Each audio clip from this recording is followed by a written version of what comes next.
परमेश्वरमा तपाईँले अडाउनु सुरु गर्नुहुन्छ नि, तपाईँको परिवारलाई परमेश्वरले बनाउनु सुरु गर्नुहुन्छ, पक्कै पनि बनाउनु सुरु गर्नुहुन्छ।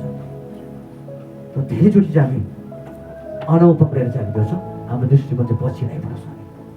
प्रभु चाहिँ हाम्रो साथमा हुनुहुन्छ होइन। प्रभुले चाहिँ भन्छौँ, प्रभु तपाईँ मेरो गोठालो हुनुहुन्छ, भजन 23 भनिहाल्छ, तपाईँ मेरो सर्वशक्तिमान परमेश्वर तपाईँको साथमा हुनुहुन्छ भन्छौँ।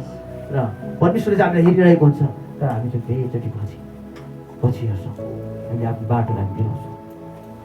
परमेश्वरले राम्रो सक्नुहुन्छ।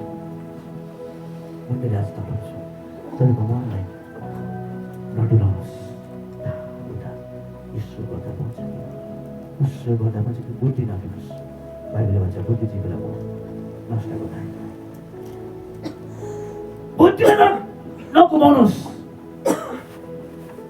एउटै कुरा गर्नुहोस् तपाईँले, प्रभु मेरो मन, मेरो विचार, मेरो सब थोक म तपाईँमा अडिएको छु। अब तपाईँ मेरो को हुनुहुन्छ?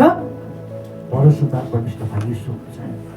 जब तपाईँ परमेश्वरमाथि डिपेन्ड पर्छ, भरोसा पर्न सुरु गर्नुहुन्छ नि, तब परमेश्वरलाई थाहा छ तपाईँको जिन्दगीमा कुन कुरामा थाहा छ, कुन कुराले तपाईँको जिन्दगीलाई बोलिरहेको छ, त्यो कुराबाट मुक्त गर्न चाहिँ परमेश्वरलाई